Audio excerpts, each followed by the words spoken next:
আসসালামু আলাইকুম। বিটিভি চট্টগ্রামের সংবাদে সবাইকে স্বাগত জানাচ্ছি আমি লিটন দাস। প্রথমে সংবাদ শিরোনাম। বিএনপির রাজনীতি দেশের মানুষের ভাগ্য উন্নয়নের রাজনীতি, জনগণকে দেয়া সকল প্রতিশ্রুতি অক্ষরে অক্ষরে পালন করার ঘোষণা প্রধানমন্ত্রী তারেক রহমানের।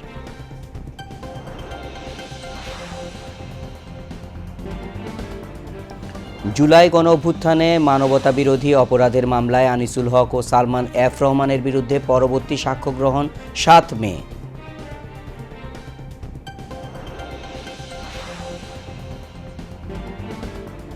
নির্যাতিত নিপীড়িত বিচারপ্রার্থীরা লিগ্যাল এইডের মাধ্যমে সরকারি খরচে আইনি সহায়তা পাবে জানালেন আইনমন্ত্রী।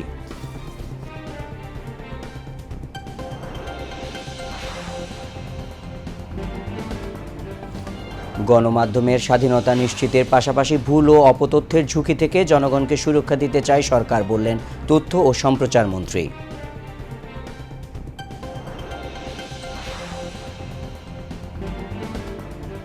পাকিস্তান ও ওমান সফর শেষে রাশিয়ায় ইরানের পররাষ্ট্রমন্ত্রী আব্বাস আরাগচি বৈঠক করবেন প্রেসিডেন্ট পুতিনের সঙ্গে।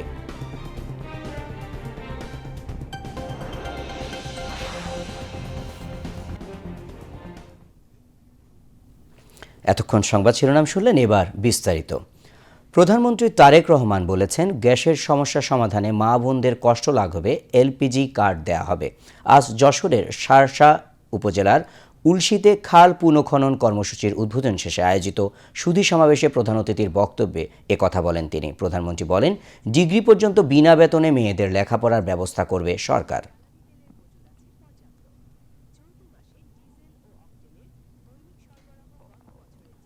আমরা দুদিন আগে আরেকটি সিদ্ধান্ত গ্রহণ করেছি। এই মা বোনদের একটি ব্যাপারে খুব কষ্ট হয়, রান্না বাড়ির ব্যাপারে কষ্ট হয়, সেটি গ্রামের মা বোনই হোক, সেটি শহরের মা বোনই হোক। আমরা যেরকম সারা দেশের মায়েদের কাছে আমরা যেরকম ফ্যামিলি কার্ড পৌঁছে দিচ্ছি, সেরকম আরেকটি কার্ড দিতে চাই, সেটি হবে LPG card, LPG gas.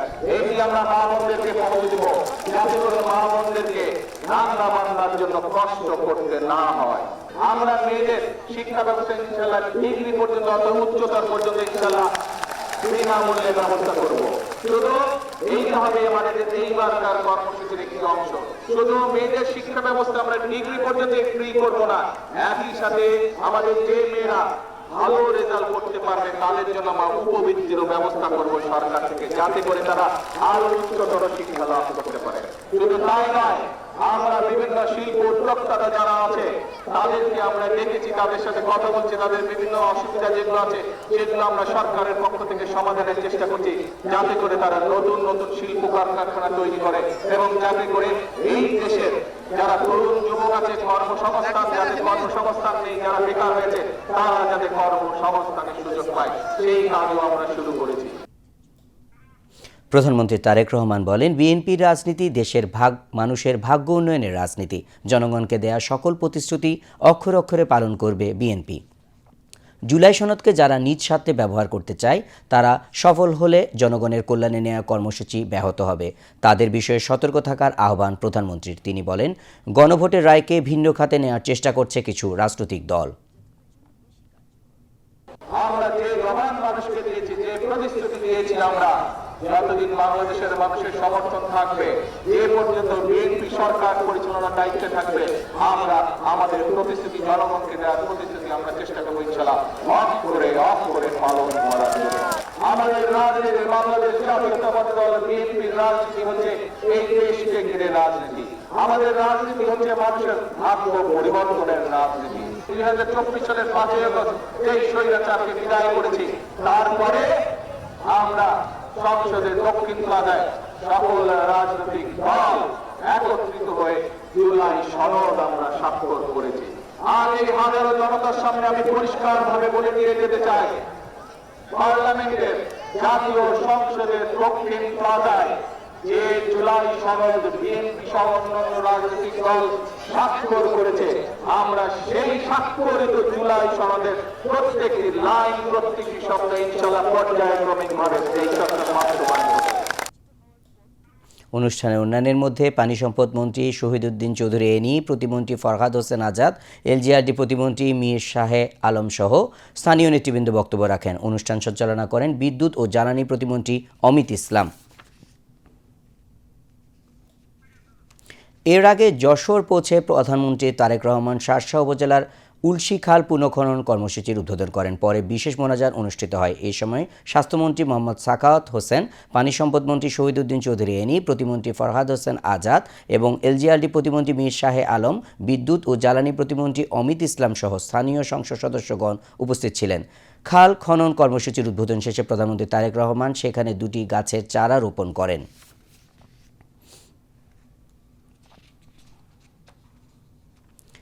Speaker Hafizuddin Ahmed বীর বিক্রমের সাথে আজ তার কার্যালয়ে সৌজন্য সাক্ষাৎ করেছেন যুক্তরাজ্যের হাই কমিশনার সারা কুক। সাক্ষাৎকালে তারা দুই দেশের মধ্যে শিক্ষাক্ষেত্রে সহযোগিতা, প্রত্যক্ষ বৈদেশিক বিনিয়োগ এবং অভিবাসন সংকট এর সমাধান নিয়ে আলোচনা করেন। স্পিকার বলেন, বাংলাদেশের সাথে যুক্তরাজ্যের সম্পর্ক সবসময় বন্ধুত্বপূর্ণ। তিনি বলেন, বাংলাদেশ সংসদীয় গণতন্ত্রে যুক্তরাজ্যের ওয়েস্টমিনিস্টার ডেমোক্রেসিকে অনুসরণ করে। 1991 সালে প্রয়াত সাবেক প্রধানমন্ত্রী বেগম খালেদা জিয়া সংসদীয় গণতন্ত্র পুনঃপ্রতিষ্ঠা করেন। স্পিকার বলেন, সর্বশেষ অনুষ্ঠিত জাতীয় সংসদ নির্বাচন ছিল অবাধ, সুষ্ঠু ও অংশগ্রহণমূলক। জনগণের আশা আকাঙ্ক্ষার প্রতিফলন ও বাস্তবায়নে বর্তমান সরকার দায়বদ্ধ। তিনি বলেন, তৃণমূলের জনগণ ও প্রান্তিক কৃষকের সমস্যা সমাধানে প্রধানমন্ত্রীর উদ্যোগ প্রশংসনীয় এবং সর্বমহলে সমাদৃত। স্পিকার যুক্তরাজ্যের সাথে সংসদীয় মৈত্রী গ্রুপ গঠন ও সংসদীয় প্রতিনিধি দলের সফর বিনিময়ের উপর গুরুত্বারোপ করেন। হাই কমিশনার সারা কুক বলেন, বাংলাদেশের গণতান্ত্রিক অগ্রযাত্রায় যুক্তরাজ্য সর্বদা পাশে থাকবে। তিনি বলেন, চলমান মধ্যপ্রাচ্য সংকটে ব্রিটিশ সরকার যে কোনো যুদ্ধ ও সংঘাতকে নিরুৎসাহিত করে। অনুষ্ঠানে যুক্তরাজ্যের হাই কমিশনের প্রতিনিধি দলের সদস্য এবং বাংলাদেশ জাতীয় সংসদ সচিবালয়ের সংশ্লিষ্ট ঊর্ধ্বতন কর্মকর্তাবৃন্দ উপস্থিত ছিলেন। জুলাই গণ অভ্যুত্থানে মানবতাবিরোধী অপরাধে আনিসুল হক ও সালমান এফ রহমানের বিরুদ্ধে মামলার পরবর্তী সাক্ষ্য গ্রহণ 7 মে ধার্য করেছেন আন্তর্জাতিক অপরাধ ট্রাইব্যুনাল। বিচারপতি গোলাম মুর্তুজা মজুমদারের নেতৃত্বাধীন ট্রাইব্যুনাল 1 সাক্ষ্য গ্রহণ শেষে এই আদেশ দেন। এই মামলায় আজ সাক্ষ্য দেন শহীদ স্বজন নার্গিস।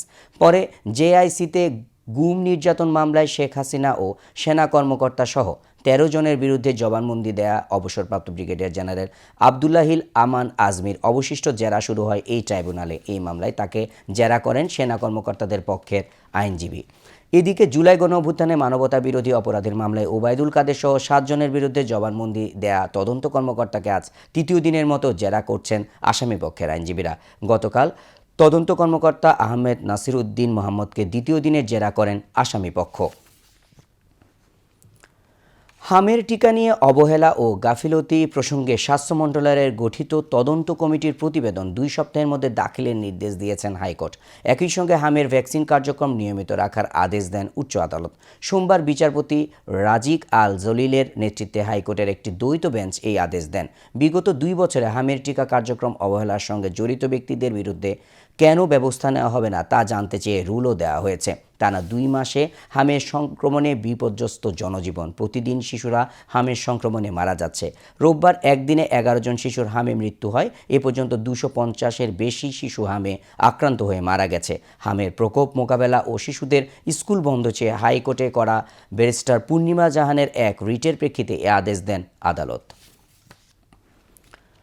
নির্যাতিত ও নিপীড়িত বিচারপ্রার্থীদের জন্য বিনামূল্যে আইনি সহায়তা নিশ্চিত করতে আজ কাজ করছে সরকার। এখন থেকে 16699 নম্বরে ফোন করলেই পাওয়া যাবে লিগ্যাল এইড সেবা। আজ রাজধানীর কড়াইলে জাতীয় আইনগত সহায়তা দিবস উপলক্ষে ভ্রাম্যমাণ লিগ্যাল এইড ক্যাম্প উদ্বোধন অনুষ্ঠানে এসব কথা বলেন আইন, বিচার ও সংসদ বিষয়ক মন্ত্রী মোহাম্মদ আসাদুজ্জামান। তিনি জানান, আইনি সহায়তা পেতে কোনো ধরনের আর্থিক লেনদেনের প্রয়োজন নেই। সুরাইয়া মুন্নির রিপোর্টে।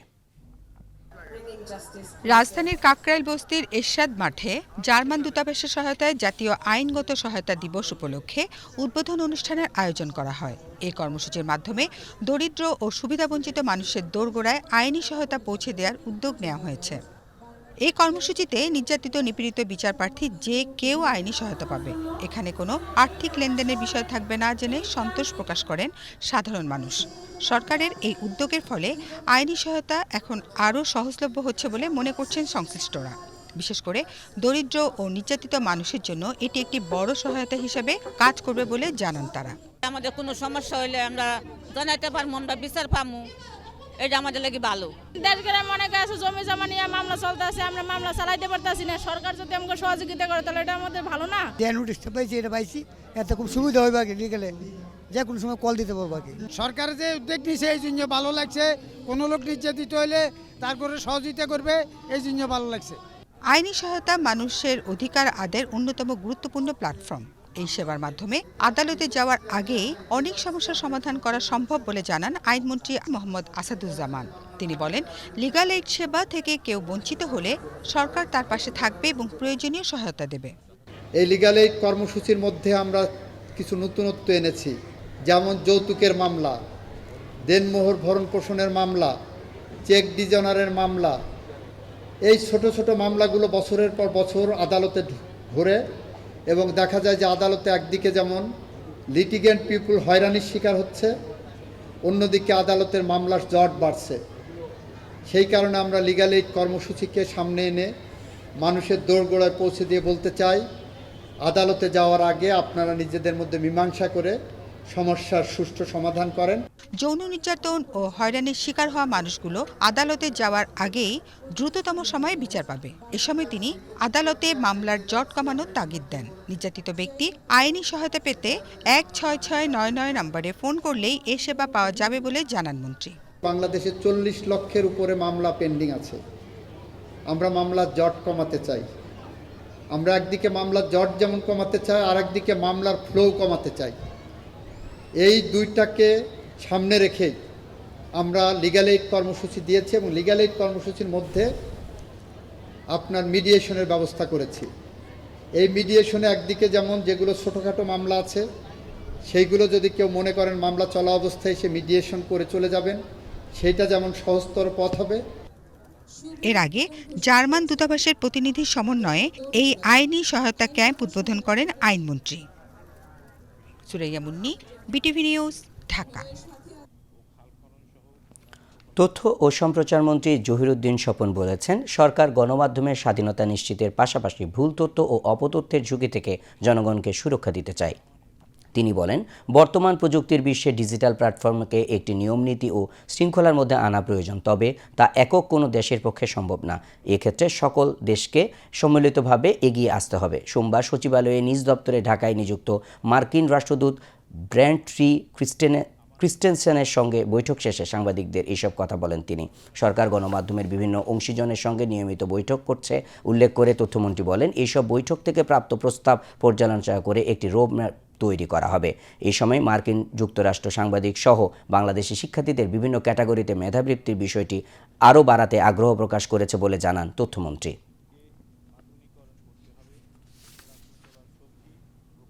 সারা পৃথিবীতেই এবং আমাদের জন্য তো অবশ্যই মিস ইনফরমেশন এবং ডিসইনফরমেশনকে কমব্যাট করাটা একটা প্রধান চ্যালেঞ্জ।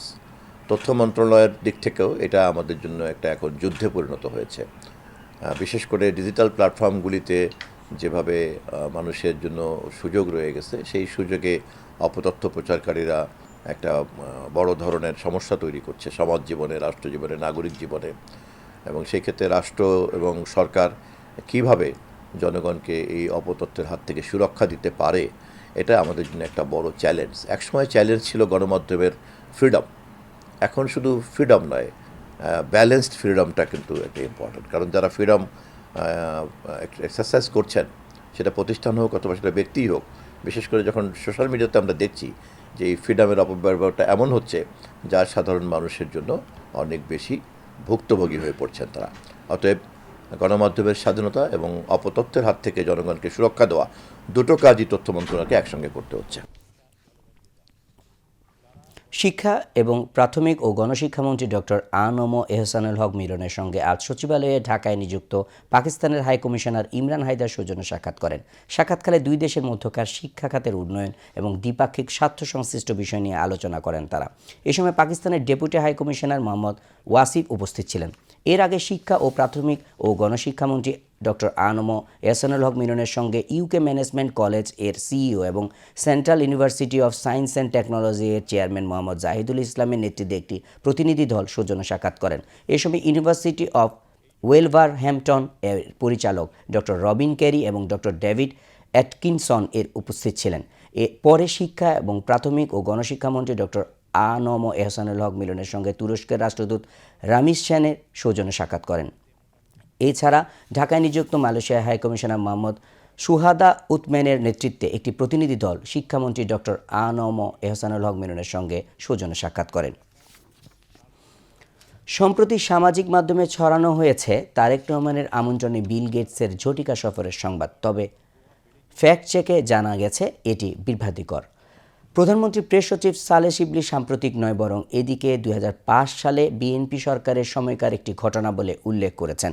শাবনাজ স্মৃতির ডেস্ক রিপোর্টে। সম্প্রতি প্রধানমন্ত্রীর প্রেস সচিব সালেহ শিবলিকে উদ্ধৃত করে তারেক রহমানের আমন্ত্রণে ঝটিকা সফরে দেশে এসেছিলেন বিল গেটস শিরোনামে একটি তথ্য সামাজিক মাধ্যমে প্রচার করা হয়েছে। তবে বাংলা ফ্যাক্ট যাচাই করে দেখেছে সালেহ শিবলি বিল গেটসের সাম্প্রতিক কোনো সফরের কথা বলেননি, বরং তিনি তৎকালীন বিএনপি সরকারের আমলের কথা বলেছেন। বিল গেটস 2005 সালের 5 ডিসেম্বর বাংলাদেশ সফরে আসেন। আলোচিত পোস্টে শেয়ার করা বাংলাদেশ টাইমসের এ সম্পর্কিত বিস্তারিত প্রতিবেদন থেকে জানা যায়, 25 এপ্রিল বনানীতে সাইবার নিরাপত্তা বিল নিয়ে আয়োজিত সংলাপে বক্তব্য রাখেন প্রধানমন্ত্রীর প্রেস সচিব সালেহ শিবলি। তিনি সেখানে তৎকালীন বিএনপি সরকারের আমলে বিল গেটসের বাংলাদেশ সফরের ঘটনা তুলে ধরেন। অর্থাৎ তিনি বিল গেটসের বর্তমান সময়ের সফরের কথা বলেননি, তৎকালীন বিএনপি সরকারের আমলের কথা বলেছেন। এ সংক্রান্ত দাবির তাই কোনো ভিত্তি নেই। শাবনাজ স্মৃতি, বিটিভি নিউজ। এবার আন্তর্জাতিক সংবাদ।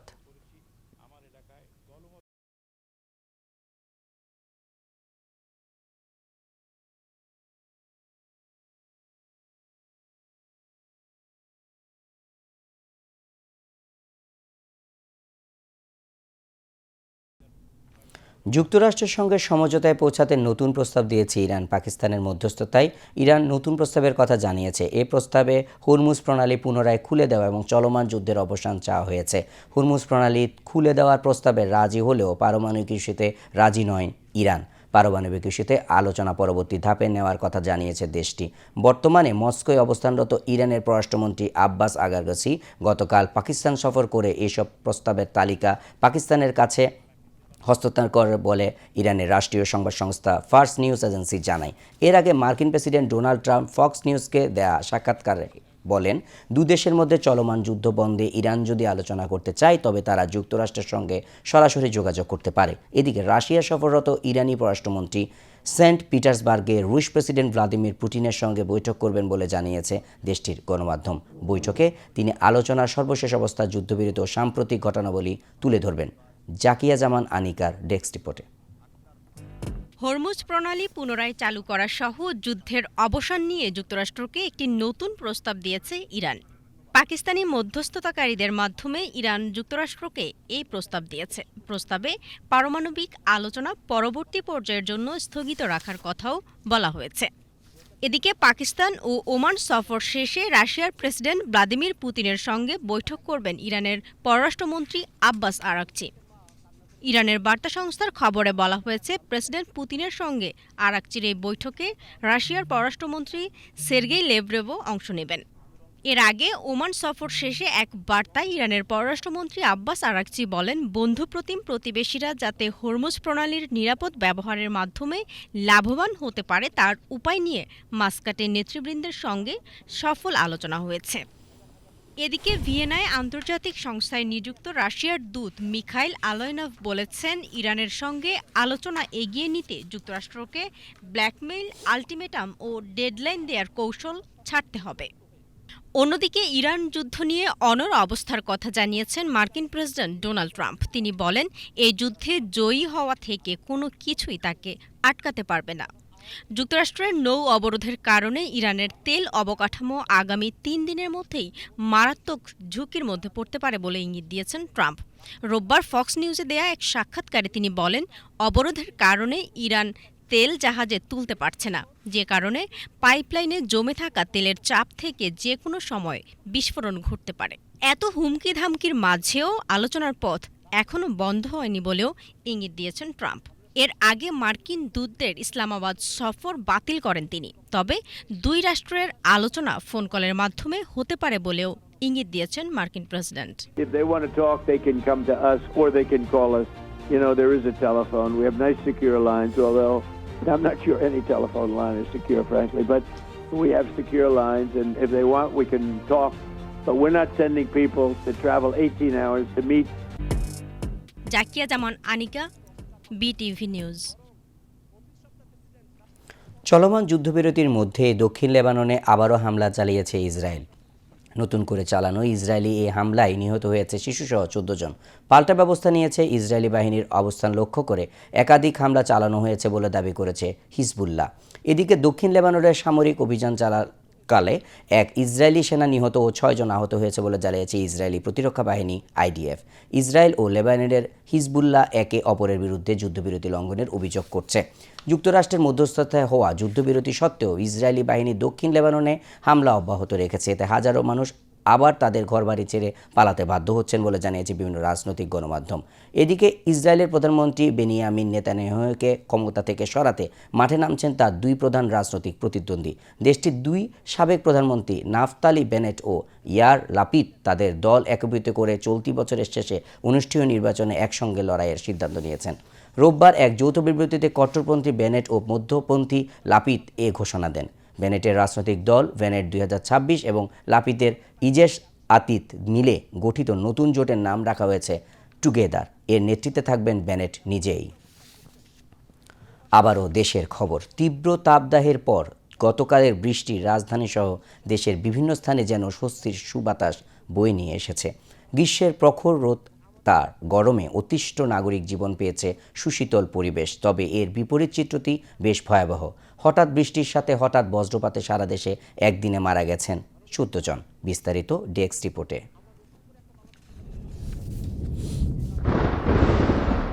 এক সপ্তাহের বেশি সময় ধরে চলা তাপপ্রবাহের পর রোববার ঢাকা শহর, রংপুর, ময়মনসিংহ ও সিলেট বিভাগের বেশ কিছু স্থানে বৃষ্টি শুরু হয়।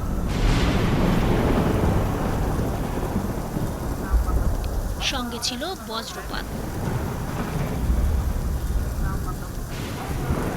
আর সেই বজ্রপাতেই দেশের 7 জেলায় গতকাল অন্তত 14 জনের মৃত্যু হয়েছে। এর মধ্যে গাইবান্ধায় 5 জন, ঠাকুরগাঁও, সিরাজগঞ্জ ও জামালপুরে 2 জন করে এবং পঞ্চগড়, বগুড়া ও নাটোরে 1 জন করে মারা গেছেন। গাইবান্ধা জেলায় বজ্রপাতে শিশুসহ 5 জনের মৃত্যু হয়। এর মধ্যে সুন্দরগঞ্জ উপজেলায় 3 জন, ফুলছড়ি উপজেলার 1 জন ও শাহঘাটা উপজেলার 1 জন রয়েছেন। ঠাকুরগাঁওয়ের পৃথক বজ্রপাতের ঘটনায় 2 জনের মৃত্যু হয়েছে। পীরগঞ্জ উপজেলার নিয়ামতপুর ও কোষাডাঙ্গিপাড়া গ্রামে এই ঘটনা ঘটে। এদিকে সিরাজগঞ্জের রায়গঞ্জ ও তাড়াশ উপজেলায় মৌসুমের প্রথম ঝড় বৃষ্টির দিনেই বজ্রপাতে 2 জন মারা গেছেন। জামালপুরে পৃথক বজ্রপাতের ঘটনায় 2 জনের মৃত্যু হয়েছে। এছাড়াও আরও 4 জন আহত হয়েছেন। পরিসংখ্যান বলছে বিগত বছরগুলোতে বজ্রপাতে মানুষের প্রাণহানির সংখ্যা বাড়ছে। একদিনে 14 জনের প্রাণহানি যেন বজ্রপাতের ভয়াবহ দিকটি আমাদের সামনে জোরালোভাবে তুলে আনল। সীমা শারমিন, বিটিভি নিউজ। চট্টগ্রাম নগরীর জলাবদ্ধতা নিরসনে মাসব্যাপী নালা নর্দমা পরিষ্কার কার্যক্রম জোরদার করেছে সিটি কর্পোরেশন। এরই অংশ হিসেবে সকালে নগরীর ফিরিঙ্গিবাজার ওয়ার্ডের বান্ডেল খাল পরিষ্কার কার্যক্রম পরিদর্শন করেন city mayor doctor Shahadat Hossain. পরে তিনি পাথরঘাটা ওয়ার্ডের বদরখালী খাল এবং বক্সিরহাট ওয়ার্ডের দক্ষিণ মধ্যম পিতম্বরশা এলাকায় নালা নর্দমা পরিষ্কার পর্যবেক্ষণ করেন। এ সময় মেয়র বলেন, নগরীর বিভিন্ন স্থানে নালা নর্দমা ময়লা স্তূপে পরিণত হয়েছে, যা জলাবদ্ধতার প্রধান কারণ। তিনি অসচেতন ব্যবসায়ী ও স্থানীয়রা ময়লা ফেলে নালাগুলোকে কার্যত বর্জ্য ফেলার কেন্দ্রে পরিণত করেছে। তিনি জানান, পরিচ্ছন্নতা কর্মীদের জন্য আধুনিক সুযোগ সুবিধা সম্পন্ন আবাসন প্রকল্প বাস্তবায়ন করা হচ্ছে। পরিদর্শনকালে প্রধান পরিচ্ছন্ন কর্মকর্তা ক্যাপ্টেন ইফতেখার উদ্দিন চৌধুরী, উপপ্রধান পরিচ্ছন্ন কর্মকর্তা প্রণব কুমার শর্মা সহ সিটি কর্পোরেশনের কর্মকর্তা ও স্থানীয় বিএনপির নেতৃবৃন্দ উপস্থিত ছিলেন।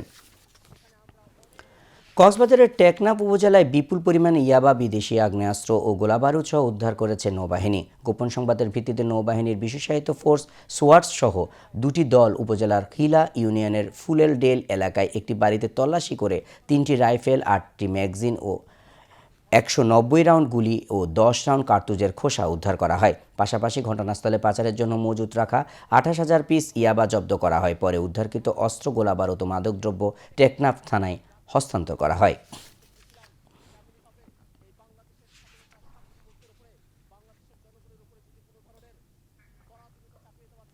শেয়ার বাজারের খবর।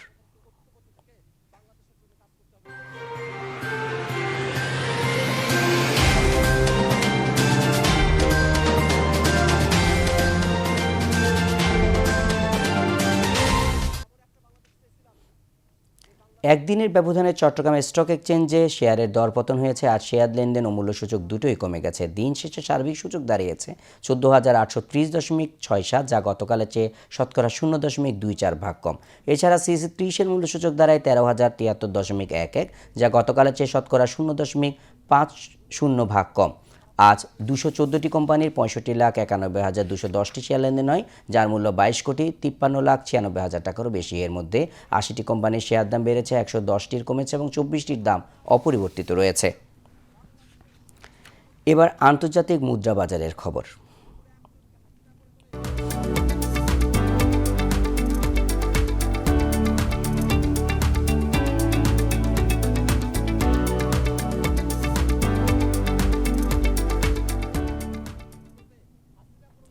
আজ বাংলাদেশি মুদ্রায় বিভিন্ন দেশের মুদ্রার বিনিময় হার: ইউএস ডলার 122 টাকা 75 পয়সা, সিঙ্গাপুর ডলার 96 টাকা 21 পয়সা, অস্ট্রেলিয়ান ডলার 87 টাকা 80 পয়সা, কানাডিয়ান ডলার 89 টাকা 80 পয়সা, হংকং ডলার 15 টাকা 48 পয়সা, ইউরো 143 টাকা 91 পয়সা, ব্রিটিশ পাউন্ড 166 টাকা 12 পয়সা, সৌদি রিয়াল 32 টাকা 34 পয়সা, কাতার রিয়াল 33 টাকা 25 পয়সা, ইউএই দিরহাম 33 টাকা 2 পয়সা, কুয়েতি দিনার 395 টাকা 76 পয়সা, মালয়েশিয়ান রিঙ্গিত 30 টাকা 67 পয়সা, থাই বাত 3 টাকা 74 পয়সা, ভারতীয় রুপি 1 টাকা 30 পয়সা, চীনা ইউনিয়ন 17 টাকা 96 পয়সা। এবার আবহাওয়ার খবর।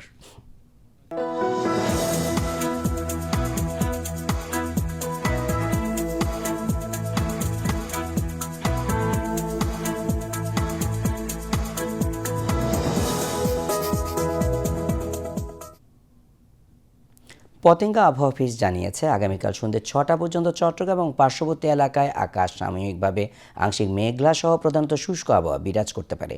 সেই সাথে অস্থায়ীভাবে 2-1 জায়গায় দমকা বা ঝড়ো হওয়া সহ বৃষ্টি অথবা বজ্রসহ বৃষ্টিপাতের সম্ভাবনা রয়েছে। রাত ও দিনের তাপমাত্রা প্রায় অপরিবর্তিত থাকতে পারে। পরবর্তী 24 ঘন্টায় আবহাওয়ার সামান্য পরিবর্তনের সম্ভাবনা রয়েছে। নগরীতে আজ সর্বোচ্চ তাপমাত্রা ছিল 30.3 ডিগ্রি সেলসিয়াস, যা স্বাভাবিকের চেয়ে 1.5 ডিগ্রি কম, এবং সর্বনিম্ন তাপমাত্রা ছিল 24.6 ডিগ্রি সেলসিয়াস, যা স্বাভাবিকের চেয়ে 1.2 ডিগ্রি বেশি। আগামীকাল চট্টগ্রামে সূর্যোদয় 5টা 23 মিনিট এবং সূর্যাস্ত 6টা 18 মিনিটে। এবার জানিয়ে দিচ্ছি কর্ণফুলী নদীতে আগামীকালের জোয়ার ভাটার সময়সূচি। জোয়ার শুরু হবে ভোর 5টা 24 মিনিটে, ভাটা বেলা 11টা 24 মিনিটে।